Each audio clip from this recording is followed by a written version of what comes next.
మరొకసారి ప్రియ బిడ్డలైన మిమ్మల్ని అందరినీ కలుసుకోవటానికి, దేవుని వాక్యమును ధ్యానం చేసుకోవటానికి పరిశుద్ధాత్మ దేవుడు మనకిచ్చిన ఈ అవకాశాన్ని బట్టి దేవునికి స్తుతి కలుగునుగాక. జాగ్రత్తగా దేవుని మాటలు విందాం బిడ్డలారా.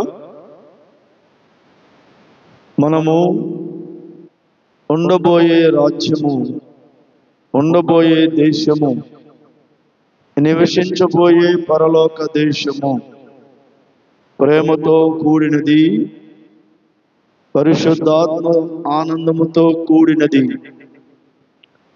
మన దేవుడు బహుపరిశుద్ధుడు, బహుపరిశుద్ధుడు అయిన దేవుడు. ఆయన ఎంత పరిశుద్ధుడో, రేపు నువ్వు ఆయనతో గడపాలంటే నీకు అంత పరిశుద్ధత రావాలి.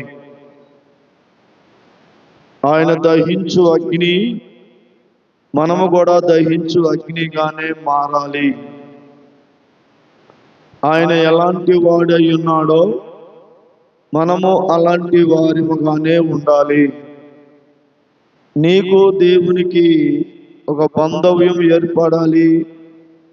ఆయన పరలోకంలో మనం ఉండటానికి మనం సిద్ధపడాలి. సేమ్ ఆయన పోలికలే మనకు ఉండాలి. అది మీరు బాగా గుర్తుపెట్టుకొని ఆయన రూపంలోనికి మనము మారిపోవాలి. ఈ విషయాలను మీకు తెలియజేయడానికి దేవుడు నాకు ఇచ్చిన కృపను బట్టి మీకే దేవునికే మహిమ కలుగునుగాక.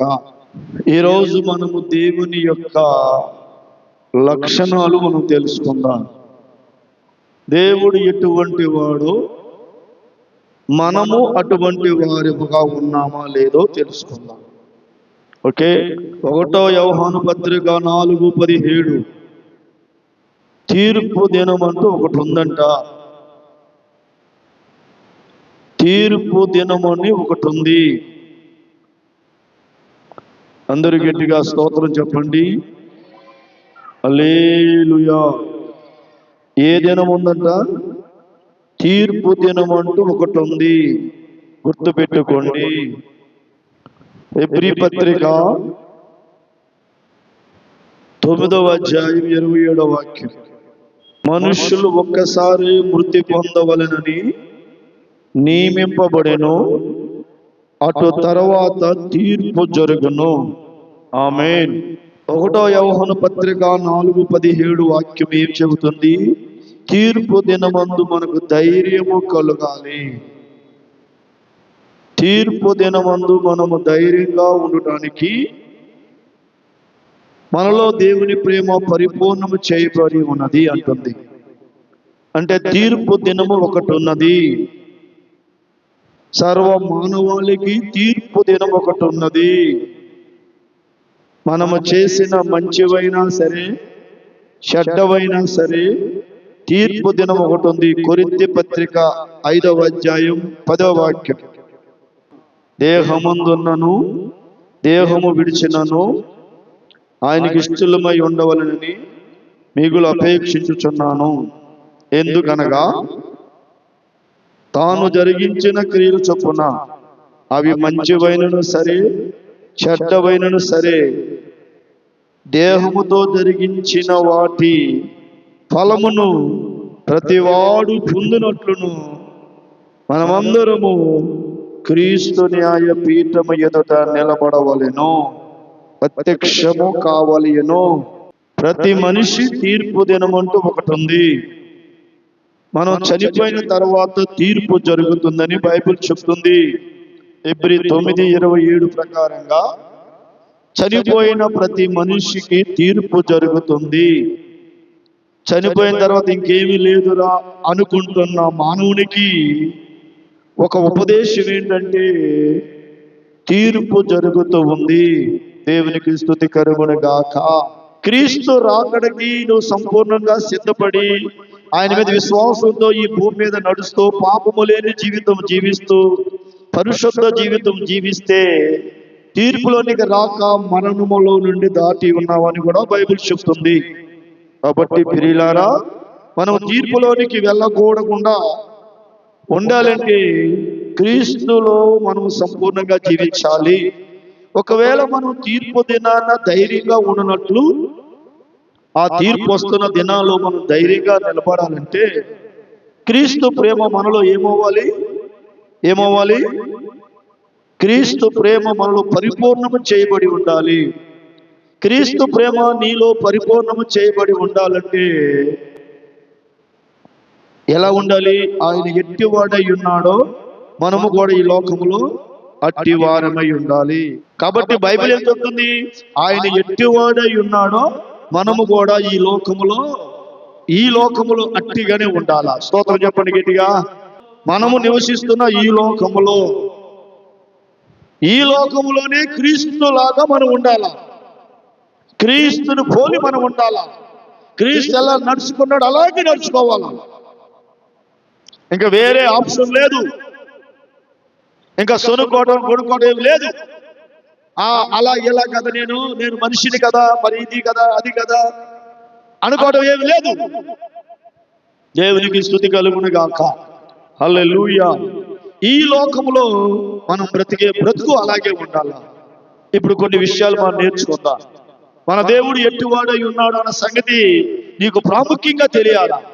తెలియకుండా నువ్వు నడుచుకోలేవు.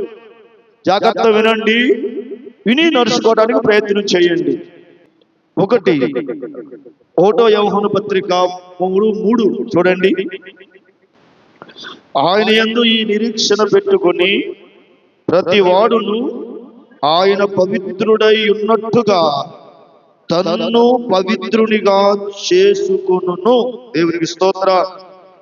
ఎవరైతే ఆయన యందు నిరీక్షణ పెట్టుకొని ఉన్నారో అంటే ఆయన వైపు చూస్తూ ఉన్నారో, నిరీక్షణ అంటే ఆయన వైపు చూస్తూ జీవించటం, ఆయన ఉన్నాడని ఎదురు చూస్తూ జీవించటం, ఆయన ఉన్నాడు వాక్యము చదువుతూ బైబిల్ చదువుతూ ఆయన ఉన్నాడని చూస్తూ నడిచేవారు, నిరీక్షణ కలిగి బ్రతికేవారు, ఆయన పవిత్రుడై ఉన్నట్టు మనము కూడా ఆయన పవిత్రుడు ఉన్నట్టుగా తను పవిత్రుడుగానే చేసుకుంటాడు.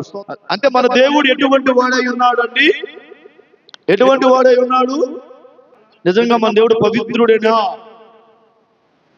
అటైతే ఆయన యందు నిరీక్షణ ఉంచే నీవు, ఆయన కొరకు ఎదురు చూసే నీవు, ఆయన కొరకు జీవించే నీవు, ఆయన రాజ్యానికి వెళ్ళడానికి సిద్ధం పడుతున్న నీవు కూడా ఎలా ఉండాలి తెలుసా? పవిత్రముగానే చేసుకోవాలి. నువ్వు కూడా పవిత్రంగానే తయారవ్వాలి. ఆమేన్. ఆయన పవిత్రుడై ఉన్నట్టు తన్ను తాను పవిత్రుడిగా చేసుకోవాలి. ఏ వ్యక్తి అయినా సరే. హలో, ఇక్కడ ఆప్షన్ లేదు. ఆయన పవిత్రుడు, మనము కూడా పవిత్రులుగానే ఉండాలా. స్తోత్రం చెప్పండి గట్టిగా. కనుక పవిత్రతలోనికి కొనసాగటానికి మనం ముందుకు నడిచిపోవాలా. ఈ లోకపు మాలిన్యం అంటకుండా, ఈ లోకపు మర్యాదలకు లోబడకుండా, ఈ లోకపు ఆశలకు దిగజారిపోకుండా, ఈ లోకపు స్నేహానికి దిగజారిపోకుండా, ఈ లోకపు నటనలో పడిపోకుండా, నీవు ఆయన ఎలాగ పవిత్రంగా ఈ భూమి మీద జీవించి పరలోకానికి వెళ్ళాడో అలాగే మనము కూడా ఈ భూమి మీద ఈ లోకంలో పవిత్రంగా జీవించి ఖచ్చితంగా పరలోకానికి వెళ్ళాల్సిందే. ఆయన కూడా మనలాగే భూమి మీద జీవించాడు కదా. జీవించాడా? ఆయనలాగా మనలాగే భూమి మీద బ్రతికాడా? కనుక మనం కూడా ఈ భూమి మీద బతుకుతున్నాము కనుక ఆయన ఎలా పవిత్రుడుగా జీవించాడో మనము కూడా అలాగే పవిత్రంగా జీవించాలి. ఇది ఒకటి. దేవునికి స్తోత్రం. ఇక రెండవ చెప్తున్నాను, గుర్తుపెట్టుకోండి. రెండవది 1 యోహాను పత్రిక 3వ అధ్యాయం 5వ వాక్యం. పాపములను తీసివేయటకై ఆయన ప్రత్యక్షమాయనని మీకు తెలియను, ఆయన యందు పాపమేమీ లేదు. దేవునికి స్తోత్రం కలుగును గాక. రెండో వాక్యం ఏంటంటే ఆయన యందు పాపము లేదు. ఆయన పాపములను తీసివేయటకై ఆయన ప్రత్యక్షమైనని మీకు తెలియను. మనకు తెలుసు ఆయన ఎందుకు వచ్చాడు. మనలో ఉన్న పాపాన్ని తీసివేయడానికే వచ్చాడు. ఆయన ఈ లోకానికి ఎందుకు వచ్చాడు? మానవుని యొక్క పాపములను తొలగించడానికే వచ్చాడు. కాబట్టి పాపములు తీసివేయగలిగిన దేవుడు యేసుక్రీస్తు. ఆయనలో పాపము లేదు. పాపము లేనివాడే పాపములను తొలగించగలవాడు. హలో, గుర్తుపెట్టుకోండి. పాపాలు చేసేవాడు పాపులను మార్చలేడు. పాపము లేని దేవుడు పాపినైన మనిషిని పవిత్రంగా మార్చగల సామర్థ్యం గలవాడు. బైబిల్ ఏమంటుంది? మన దేవుడిలో పాపము లేదు. ఆయన యందు నిలిచి ఉండేవాడు ఎవడు పాపం చేయడు. హలో, ఆయన యందు నిలిచి ఉండేవాడు ఎవడు పాపం చేయడు. మరి ఇప్పుడు చాలా మంది పాపాలు చేస్తున్నారు. సంఘంలో పాపాలు జరుగుతున్నాయి, క్రైస్తవులలో పాపాలు ఉన్నాయి, లోకంలో పాపాలు ఉన్నాయి. అంటే లోక ప్రజలు యేసు ప్రభువునందు లేరు. మరి యేసు ప్రభువులో ఉన్న మనము మరి ఎందుకు మనలో పాపాలు ఉన్నాయి? క్రైస్తవ సంఘం పరిశుద్ధమైనదేనా? క్రైస్తవ సంఘంలో ఉన్న విశ్వాసులందరూ పరిశుద్ధులేనా? ఎవరిలో ఏమైనా పాపాలు ఉన్నాయా? నేను చెప్తున్నా, క్రీస్తులో నిలిచి ఉన్నానని చెప్పుకుంటున్నా. నీవు పాపం లేనివాడిగా ఉన్నావు. ఒకవేళ నీలో పాపం కానీ ఉంటే నువ్వు ఆయన చూడలేవు, ఆయన నీకు తెలియదు. ఆయన చూడలేవు, ఆయన దగ్గర ఉండలేవు. ఎట్టి పరిస్థితుల్లో నువ్వు ఆయన దగ్గర ఉండలేవు, ఎట్టి పరిస్థితుల్లో నువ్వు ఆయన చూడలేవు. ఎందుకంటే పాపము నిన్ను ఆయన చూడనివ్వదు. పాపము ఆయనతో నిన్ను ఉండనీయదు. ఆయన ఎరుగలేవు నీవు. దేవునికి స్తోత్రం కలుగును గాక. పాపము లేని వాడే ఆయనను చూడగలడు, ఆయనతో ఉండగలడు. కనుక ఒక క్రైస్తవ సమాజమా, మన దేవుడు పాపం లేనివాడు కనుక మనము కూడా ఎలా బ్రతకాలి? ఈ భూమి మీద పాపం లేనివాడిగానే బ్రతకాలి. అర్థమైందా? మనుషులు ఉన్న ప్రభులాగా, మనుషులు లేని ప్రభులాగా బ్రతకూడదు. మనుషుల దగ్గర ఒక మాట, దేవుని దగ్గర ఒక మాట, పాస్టర్ దగ్గర ఒక మాట బ్రతకూడదు. పరిశుద్ధుడు ఎక్కడైనా పరిశుద్ధుడుగానే బ్రతకాలి. కనుక రెండవ అంశం ఏంటి? మన దేవుళ్ళలో ఏమి లేదు, పాపము లేదు. మరి మనలో కూడా పాపం ఉండాలా? ఉండకూడదు. ఒకవేళ నీలో పాపం ఉంటే నువ్వు దేవుణ్ణి చూడలేవు, దేవుణ్ణి ఎరగడు లేవు. అసలు దేవుడికి తెలియదు, నువ్వు దేవుణ్ణి చూడలేవు. మరి ఎక్కడ ఉంటావు రేపు? దేవుడిని చూడని వాడు, దేవుని ఎరిగిన వాడు ఎక్కడ ఉంటాడు? నరకంలో ఉంటాడు. హలో, వింటున్నారా? మూడవది 1 యోహాను పత్రిక 3:16. ఆయన మన నిమిత్తము ఏం పెట్టాడు? ప్రాణాన్ని పెట్టాడు. కనుక దీని వలన ప్రేమ ఎట్టిదని తెలుసుకొనుచున్నాము. మనము కూడా సహోదరుని నిమిత్తము ప్రాణము పెట్టబద్దులమై ఉన్నాం. ఆమేన్. ఏం మాట రాశాడండి బైబిల్. దేవునికి మహిమ కలుగునే గాక. ఆయన మన కోసం ఏం పెట్టాడంట? ప్రాణం పెట్టాడంట. మరి మనం కూడా సహోదరుల కోసం ప్రాణం పెట్టగలమా? మనల్ని రక్షించడానికి తన ప్రాణం పెట్టాడు ఆయన. ఇతరులు రక్షించడానికి మనం ప్రాణం పెట్టగలమా? పెట్టాలి, దాక్కోకూడదు. ఆయన మనం రక్షించడానికి ప్రాణం పెట్టినప్పుడు మరి నువ్వు ఇతరులు రక్షించడానికి ప్రాణం ఎందుకు పెట్టకూడదు? అమ్మో నాకు భయం అండి, నేను ప్రాణమా, అమ్మో. ప్రాణాన్ని దాచుకోవడానికి యేసు ప్రభువు ఈ లోకానికి వచ్చాడా? ప్రాణం పెట్టడానికి యేసు ప్రభువు ఈ లోకానికి వచ్చాడా? బైబిల్ చెబుతుంది. చూడండి మరొకసారి 16. ఆయన మన నిమిత్తము తన ప్రాణం పెట్టాడు. ఆయన మన కోసం ప్రాణం పెట్టినప్పుడు మరి నువ్వు నీ సహోదరుని కోసం, నీ ఇరుగు పొరుగు వారి కోసం, నీ రక్త సంబంధుల కోసం, దేవుని ఎరిగిన వ్యక్తుల కోసం మరి నువ్వెందుకు ప్రాణం పెట్టకూడదు? పెడతామా? పెట్టబోతే నీకు దేవునికి సంబంధం లేదే. పెట్టబోతే నువ్వు తీర్పు తిన్న ధైర్యంగా ఉండలేవు.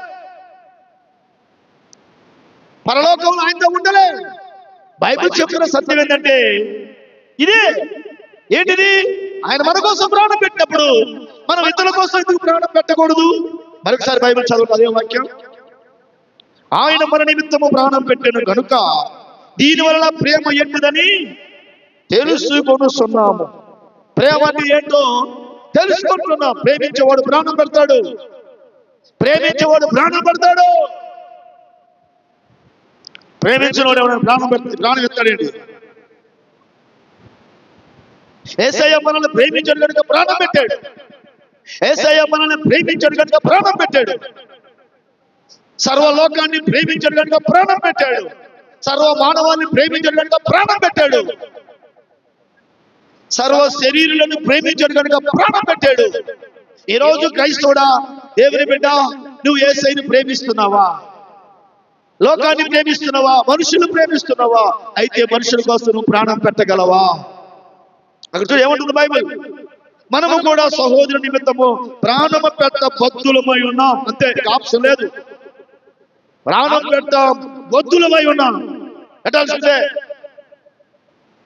అమ్మో, ఎవర్రా ఇంత త్యాగపూర్ణులు ఉన్నారా? ఎవరైనా క్రైస్తవులు ఇంత త్యాగపూర్ణులు? ఎవరెట్టపోతే నాకెందుకని ప్రాణాలు నిలబెట్టుకునేవాడే గాని, అయ్యో వీడు పాపంలో పడిపోయి నశించిపోతున్నాడు, వాడి కోసం మనం బ్రతుకుదాం, ప్రాణం అవసరమైతే చచ్చిపోదాం అనేవాడు ఎవరైనా ఉన్నారా? ప్రాణాన్ని కాపాడుకునే వాళ్ళు ఉన్నారు కానీ పోగొట్టుకునే వాళ్ళు ఉన్నారా? ఇది 3వ వాక్యం. 4వ వాక్యం 1వ యోహాను పత్రిక 4:11. ప్రియులారా, దేవుడు మనల్ని ఇలాగూ ప్రేమింపగా మనము ఒకరినొకడు ప్రేమింప బద్ధులమై ఉన్నాము. ఇక్కడ ఏమంటుంది? మరొక వాక్యం 4వ వాక్యం ఏమంటుంది?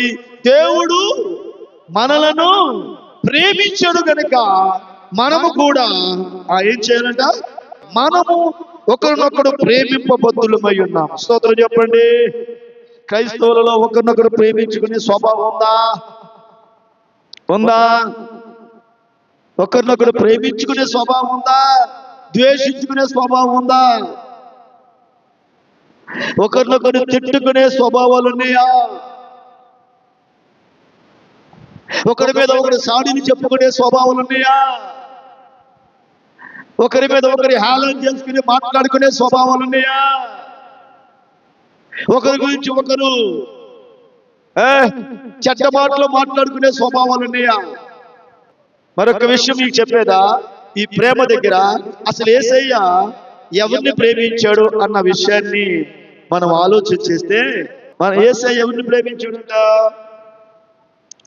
రోమపత్రిక 5:10 చూడండి ఒకసారి.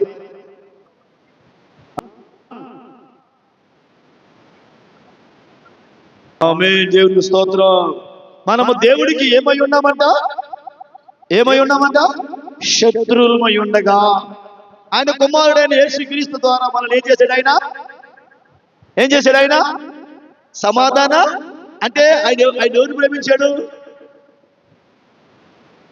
చూడండి, మనం శత్రువులమై ఉండగా ఆయన కుమారుడైన యేసుక్రీస్తు ద్వారా మనలను తనతో సమాధాన పరుచుకున్నంత ప్రేమ మన మీద కుమ్మరించాడు. స్తోత్రం గాక.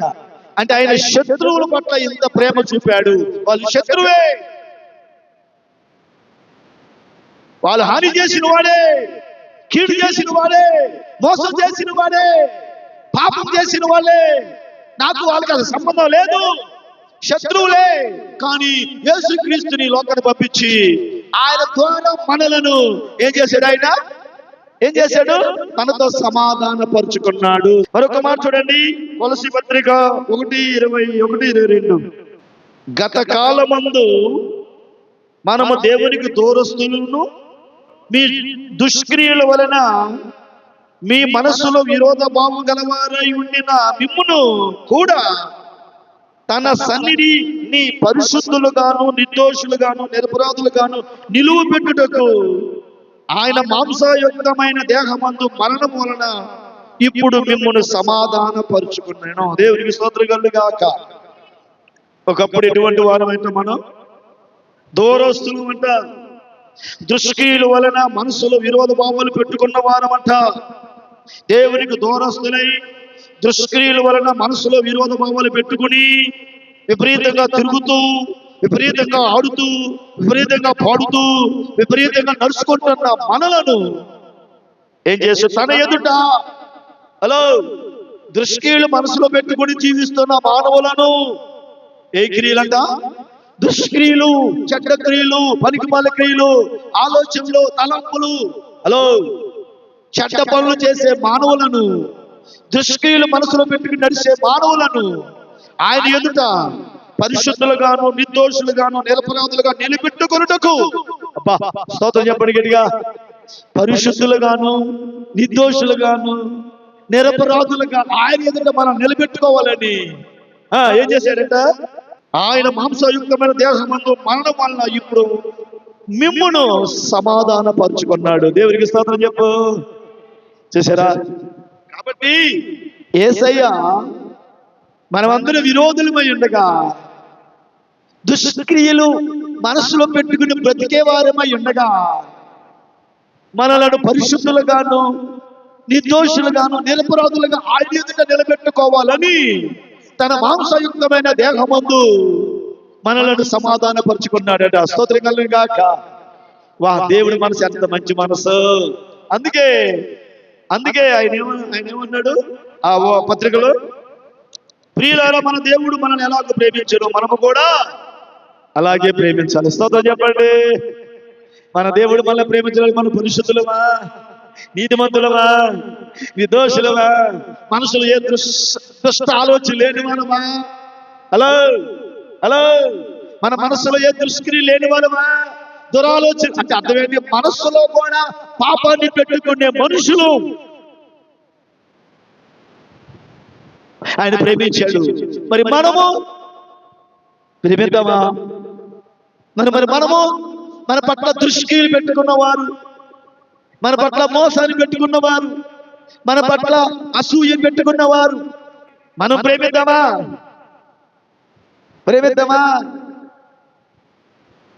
ఆ కొలసి పత్రిక 21-22 వచనాలు 1వ అధ్యాయం ఇంటికి చదవండి. ఎంత భావముతో కూడిన మాటలు ఆ మాటలు.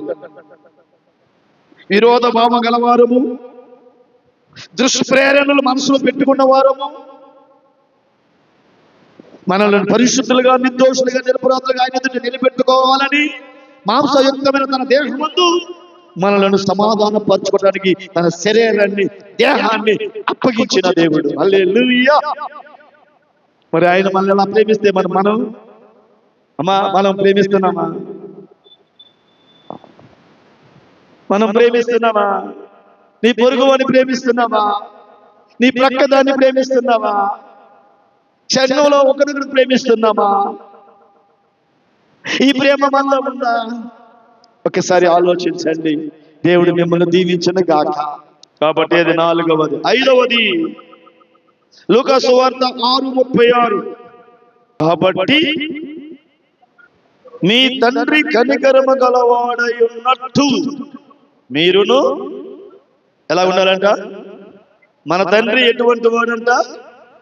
కనికరం గలవాడేనా? కనుక మనం ఎటువంటి వాడిగా ఉండాలంట? మనము కనికరం గలవాడిగా ఉండాలి. దేవుడికి స్తోత్రం కలుగును గాక. మన తండ్రి ఏ విషయంలో కనికరం గలవాడు? కృతజ్ఞత లేని వారి ఎడల, దుష్టుల ఎడల ఆయన కనికరం గలవాడని బైబిల్ చెప్తుంది. చూడండి దాని పై వాక్యం 35వ వాక్యం. ఎట్టి వారి గూర్చి నిరాశ చేసుకొనక మీ శత్రువులను ప్రేమించుడి, మేలు చేయుడి, అప్పు ఇయ్యుడి, అప్పుడు మీ ఫలము గొప్పదయ్యుండును, మీరు సర్వోన్నతుని కుమారులయ్యుదురు. ఆయన కృతజ్ఞత లేని వారి ఎడలను, దుష్టుల ఎడలను ఉపకారి అయి ఉన్నాడు. కాబట్టి మీ తండ్రి కనికరం గలవాడై ఉన్నట్టు మీరును కనికరం గలవారై ఉండండి. మన దేవుడు ఎవరి పట్ల జాలిపడేవాడు? మన దేవుడు ఎవరి పట్ల కనికర పడటం అంటే ప్రేమ చూపడం, జాలి పడటం, దయ చూపటం, వాళ్ళ మీద ఆదరణ చూపటం. కృతజ్ఞత లేని వారి ఎడల, దుష్టుల ఎడల, కృతజ్ఞత లేని వారి ఎడల, దుష్టుల ఎడల కనికరం చూపగలిగిన దేవుడు ఈ రోజు నీ మీద, నా మీద కనికరం చూపుతున్న దేవుడు. మరి నువ్వు నేను ప్రజల మీద కనికరం చూపుతున్నామా? ద్వేషం పెంచుకుంటున్నామా? కోపాన్ని పెంచుకుంటున్నామా? మూర్ఖంగా మాట్లాడుతున్నామా? మాటకు మాట రెచ్చిపోతున్నామా? మనం చేసిన తప్పులు మనకు అర్థమవుతున్నాయి.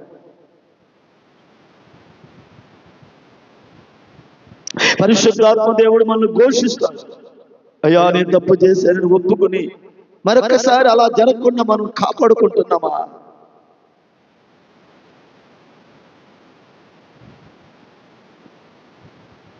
ప్రేమ గల తండ్రి మనల్ని ప్రేమించాడు.